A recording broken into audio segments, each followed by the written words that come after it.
Hello and thanks for joining us on another edition of the Bilingual Newscast on Canal International, presented to you by Junior Hossein Noulapong and myself, Gladys Sambo Tibang. Good day, Junior. Good day, Gladys Sambo. Bonjour à tous et à toutes. Bienvenue au 13h sur Canal 2 International. Voici les titres de votre journal.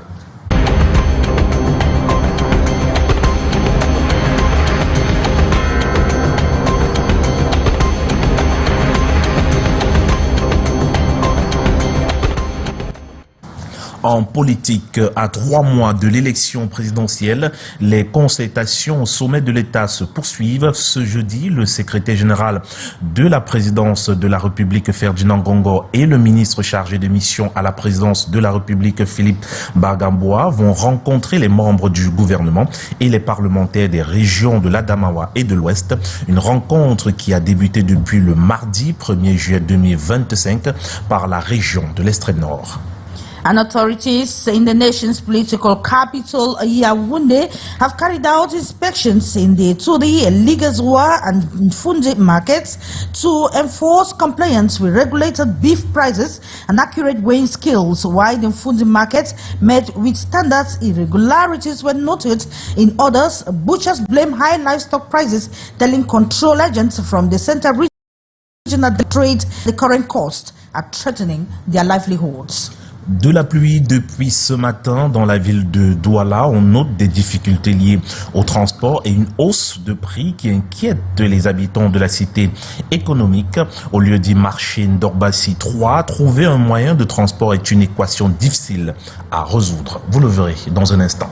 And let's talk politics again. Retired Colonel Samuel Ekembe has thrown his hat into the ring for Cameroon's 2025 presidential election, emerging as the latest challenger in a race already charged with tension and high stakes. Now at the helm of the Union Republican Party, Ekembe pledges to steer the country towards justice, peace and development, drawing on his military background and reformist vision to appeal to a nation yearning for change. Those were major stories. Stay on for developments.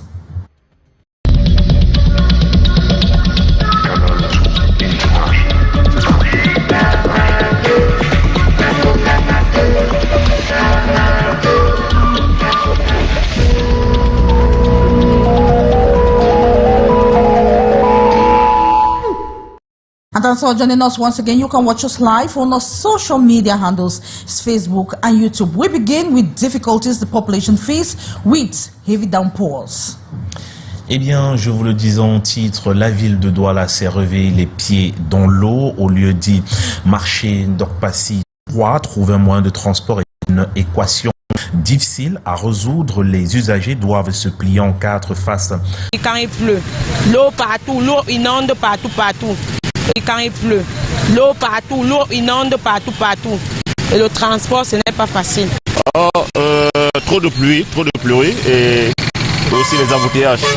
Je suis à pratiquement 1 heure de temps dans le taxi ou la moto. Malheureusement, il n'y a pas moyen. Eh bien, on en parlait également en titre, la série de rencontres engagées par le ministre d'État, secrétaire général à la présidence de la République pour le compte du chef de l'État se poursuit ce jour à 13h. Se poursuit ce jour à 13h par la réception des élites politiques de l'Adamawa. Les dignitaires parlementaires, ministres et hauts cadres du RDPC de la région de l'Ouest sont attendus à 17h, toujours au palais de l'Unité. Hier, Ferdinand Gongo avec à ses côtés le ministre chargé de mission à la présidence de la République, Philippe Bargamboa, ont reçu l'élite du Nord. Suivons l'ambiance de la rencontre d'hier avec Rodrigue Tonguet. Au palais, l'ambiance est feutrée mais studieuse. Ce 2 juillet 2025, une nouvelle séquence politique s'ouvre avec les élites de la région du Nord. Ministres et parlementaires de la majorité conviés à une concertation au sommet de l'État. Face à eux, Ferdinand Ngongo, ministre d'État, secrétaire général de la présidence de la République.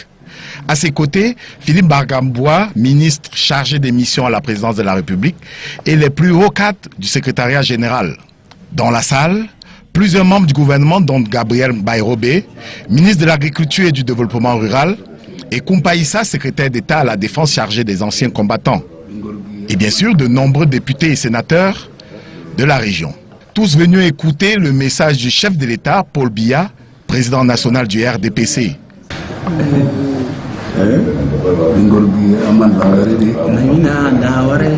L'objectif est clair, écouter, proposer, mais sonder les dynamiques locales, maintenir la cohésion et préparer la majorité à l'échéance présidentielle prévue dans 3 mois. Mardi, les élites de l'extrême nord ouvraient le bal. L'agenda des concertations s'étend jusqu'au 8 juillet prochain et concernera l'ensemble des régions du pays.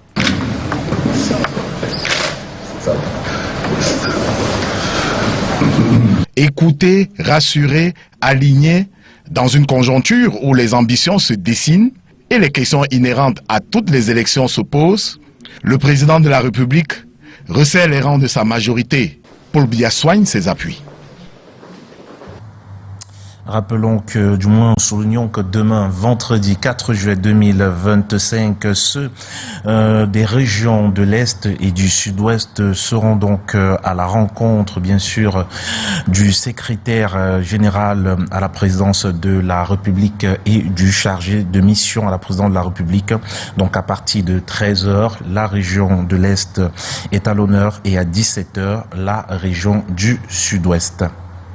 Eh bien, dans la suite de notre 13h, on va s'intéresser à toute autre chose pour parler cette fois-ci des élections au barreau du Cameroun. En moins de 2 semaines des élections au barreau du Cameroun, les initiatives se multiplient pour convaincre les électeurs. À Douala, Maître Serge Bakwa a présenté hier mardi son projet baptisé le barreau de demain, une vision ambitieuse pour redonner à la profession d'avocat toute sa dignité. Reportage Leslie Poumecha et Marus Kwesso.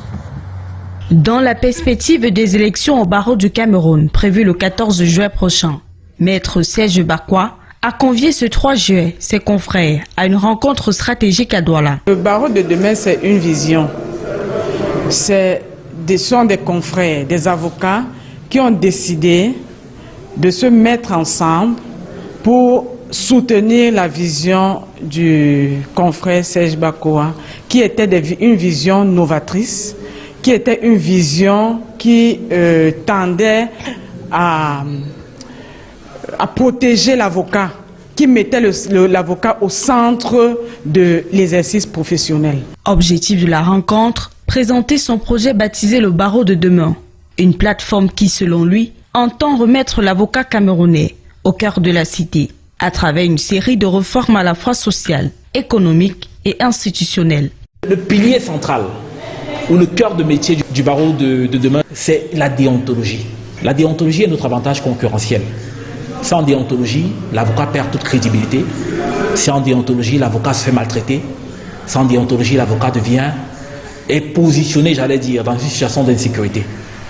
Lorsque vous observez que dans les unités de police et de gendarmerie, on frappe sur les avocats, que les magistrats, entre guillemets, certains, j'allais dire, ne respectent pas certains avocats, c'est simplement parce que sur le plan déontologique, on ne reflète plus ce qu'on voulait ou qu'on devrait refléter. Le projet a reçu un écho favorable dans la salle, où plusieurs figures expérimentées de la profession ont tenu à exprimer leur soutien. En ma qualité d'ancien, et permettez-moi, entre guillemets, doyen, je viens ici pour essayer de donner des conseils à mes jeunes et à mes plus jeunes confrères pour leur dire comment les choses devraient exactement se passer. Parce que, au-delà de tout cela, nous sommes des confrères. En attendant le scrutin, Maître Bakwa poursuit sa tournée d'explications auprès de ses pairs, convaincu que l'union autour d'une même vision pourrait bien dessiner les contours d'un nouveau visage pour le barreau camerounais. En éducation, des responsables techniques et financiers et des représentants de plusieurs départements ministériels ont pris part à un atelier de vulgarisation de la politique nationale d'éducation inclusive à Yaoundé, hier 2 juillet 2000. Vous avez présenté une fois de plus, au cours de ces travaux, est enraciné dans un socle de mouvements de sensibilisation, de mobilisation des communautés pour les inciter à envoyer tout enfant à l'école, quel qu'il soit, peu importe la vulnérabilité que cet enfant peut porter. Échange des idées, projection vidéo et les prestations artistiques ont meublé cette séance de travail à Yaoundé. La suite du journal avec vous, Gladys. In Yaoundé, authorities have carried out operations or inspections in the Itudi, the Ligezwa, and the Mfundi markets to actually enforce compliance with regulated beef prices and accurate weighing skills. While the Mfundi market met with standards, irregularities were noted in some markets that were visited by the authorities. Butchers blame high livestock prices, telling control agents from the Central Regional Delegation of Trade that the new prices are threatening their livelihoods. So let's have the details with Beatrice Gamo from Yaoundé. Beef price control is intensifying as trade officials in Yaoundé says repression phase is not far-fetched. This July 2nd, the Central Regional Delegate of Trade embarked on meet the trade and butchers of some 3 markets in Yaoundé. At Etudi, the spring scales were confiscated and price display mandatory. 2,500 for beef with bones and 3,000 francs without bone. As you see, they pre-paste it like this on the field in order to be sure that the consumer will not be disturbed. Butchers are resisting, claiming that beef is too expensive compared to other meat. Nous sommes confrontés à un grand problème. Le bœuf est excessivement cher. At the Ligejwa market, beef sellers use electronic and Roberval scales, and the prices are being respected. The weighing scale, should be noted, is another concern of trade officials. So we are also on the field in order to be sure that the scales which are used are conform to the law. At the Fundi market, price display and use of proper scales are also being respected. Les gens viennent même à nous demander à 2800, 2900 parce qu'ils savent qu'au marché du Fundi, le prix est bas. Here, like in the other 2 markets, the cry is the same. Cow is very expensive, and even the number of traders in the sector dwindling. Here, the number of cows slaughtered a day has dropped. Regardez un peu, il n'est que 12 heures. Les tables n'ont même pas de viande.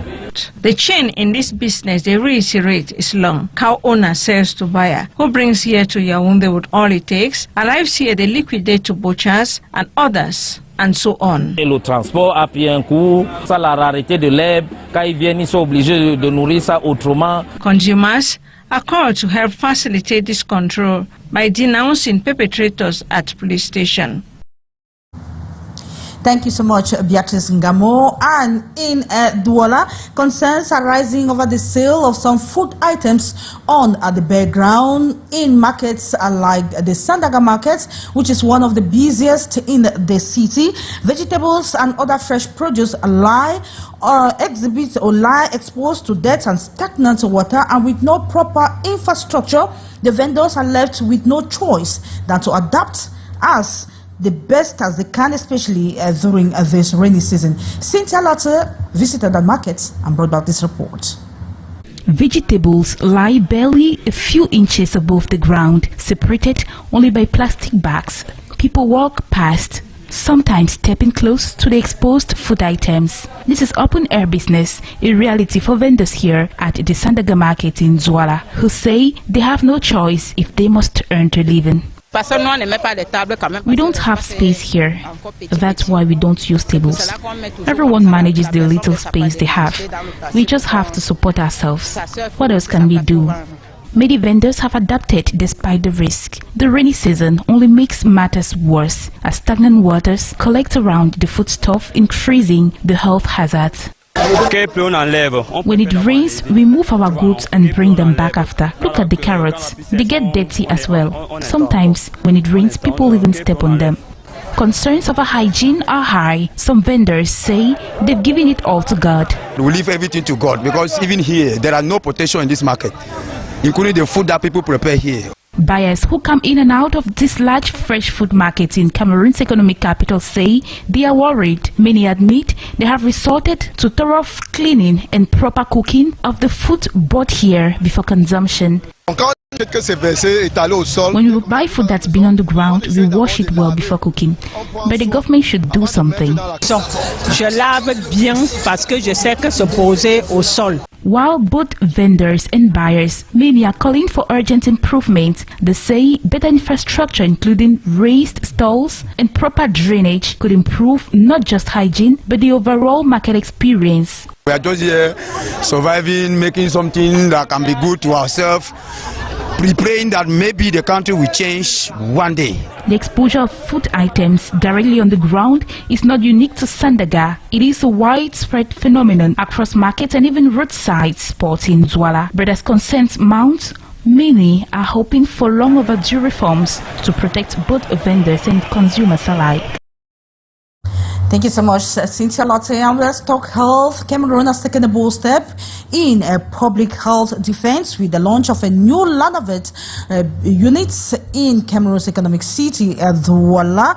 There's a zoonotic and foodborne disease increasingly threaten life. The state-of-the-art facility is designed to dictate as well as contain outbreaks before they escalate. The initiative marks a strategic collaboration between Cameroon and the global partners, as you tell us. Morindi. Zoonotic diseases such as avian influenza, rabies, anthrax, and many more pose a substantial threat to public health, accounting for a significant percentage of infectious diseases globally. In Cameroon, the impact is profound. Foodborne diseases affecting millions annually, and children being particularly vulnerable. 16% of the mortality, human mortality, is by zoonosis. That is, diseases have animal as origin, and it's our priority action to reduce that percentage to the lower level, even up to 5. So that's why we are into daily surveillance. I would also like to remind you that Lanavet in the north vaccines against animal diseases. The newly established Lanavet Annex is equipped with advanced diagnostic tools, including PCR and ELISA technologies, enabling rapid identification of pathogens. The laboratory for the diagnosis of diseases and zoonosis, which is basically for the surveillance. We do daily active surveillance of diseases and also animal diseases in Cameroon and even above Cameroon. We sample even out of Cameroon. Some African countries are sending samples to Lanavet.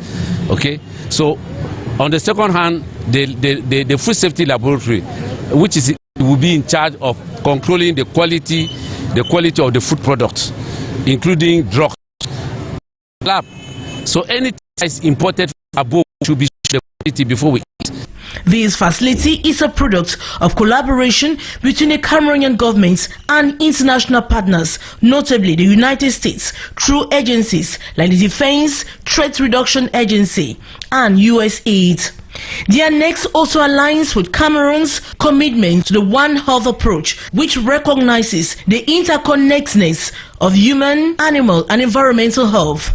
By integrating efforts across sectors, the initiative aims to enhance disease surveillance and response capabilities.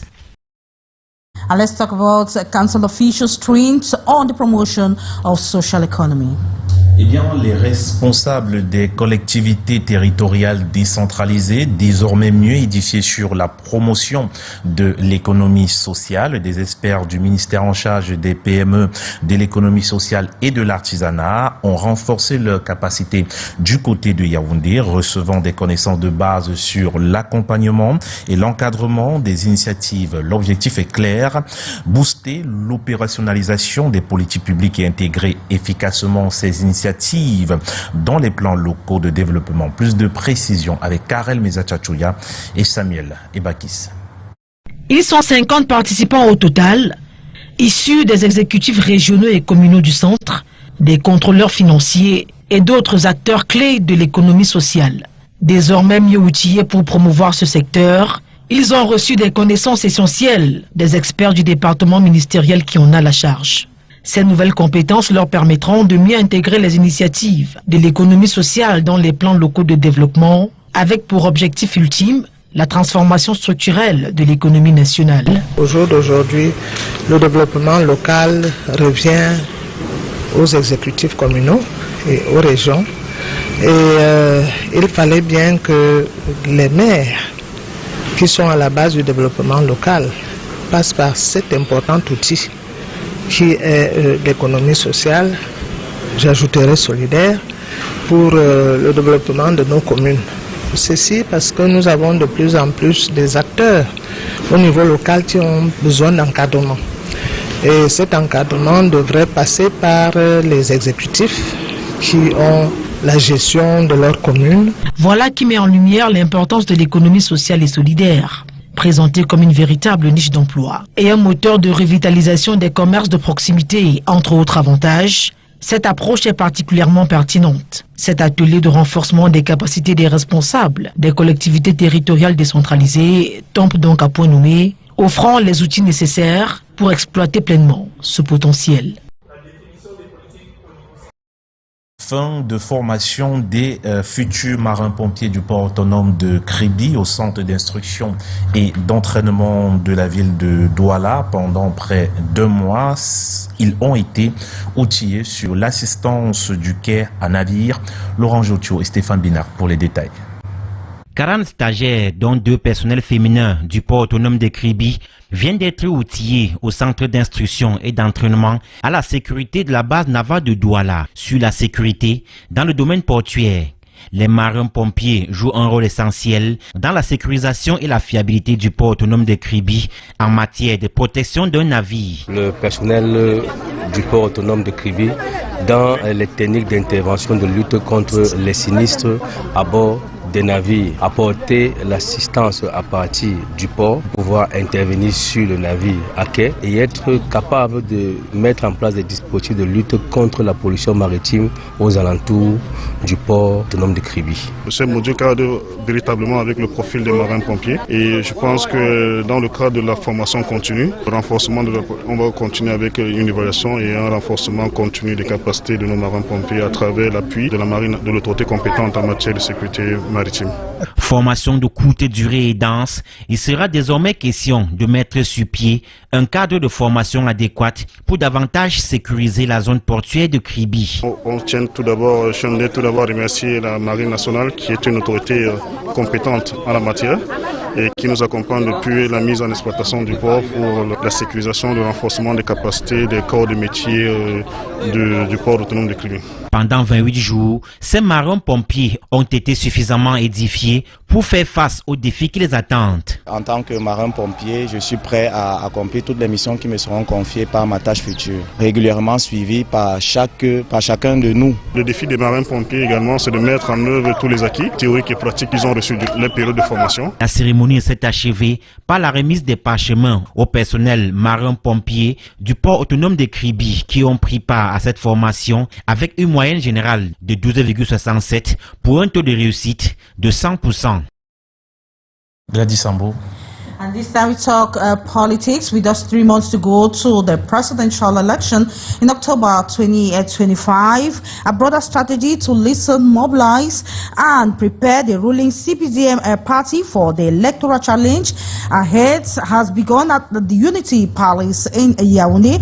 These follow a series of meetings with political elites of the CPDM from the CPDM party and allies. Minister of State Secretary General at the Presidency of the Republic, Ferdinand Ngo, President of the Strategic Committee in charge of preparing the campaign of the President of the Republic, started the consultation meetings. Let's have more with Beatrice Ngamo.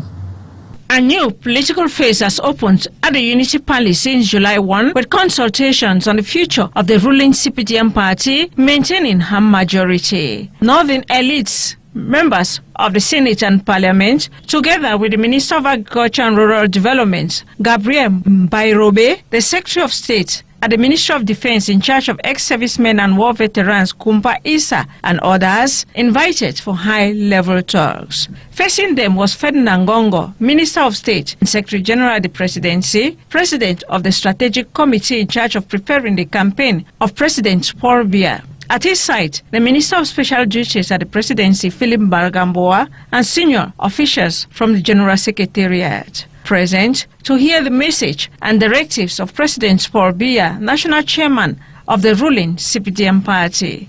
The goal is clear: assess local political dynamics, uphold internal cohesion, and prepare the ruling coalition for the presidential election scheduled in about 3 months. On Monday, the elites from the Far North opened a series of consultation. Today, Thursday, is the turn of representatives from the Adamawa and West regions. The consultation schedule runs till July 8 and will cover all the 10 regions of the country, giving the CPDM party all it takes to engage a broader strategy for our campaign ahead of the presidential race. And we have retired Colonel Samuel Ekembe that has thrown his hat in the ring of the upcoming Cameroon's 2025 presidential election, emerging as the latest challenger in a race already charged with tension and high stakes. Now at the helm of the Union Republican Party, Ekembe has promised or pledged to steer the country towards justice, peace and development. Morindi has more. Samuel Ekembe, a retired colonel and president of the Union Republican Party, has officially declared for Cameroon's October 2025 presidential election. The announcement was made during a press conference held in his native village of Ngambo, located in Melong, Mongo Division. Nous avons besoin d'un peuple uni à l'intérieur d'une république. Ekembe, 65, was formally endorsed by his party during a convention in Yaoundé in April 2025. He pledges to unite Cameroonians around the core values of justice, peace and development. His military background and leadership experience are seen by supporters as assets that could guide the nation towards a more stable and prosperous future. Ekembe a une forte expérience professionnelle. C'est un homme de valeur. However, the path to the presidency is fraught with challenges. Many young Cameroonians express skepticism, citing persistent issues such as rising unemployment and endemic corruption. Ekembe has acknowledged these concerns, stating that addressing the youth unemployment and enhancing transparency will be top priorities if elected. Nous voulons que la corruption soit bannie. As the 2025 presidential race intensifies, Ekembe says his message of unity and reform adds to compelling narrative to Cameroon's evolving political landscape. Thank you so much, Morindi. And that was the end of today's edition of the 1 p.m. bilingual newscast on Canal International. Good day, Junior. Good day, Gladys Sambo. Merci à tous et à toutes d'avoir regardé ce 13h sur Canal 2 International. On se dit au revoir et à très bientôt.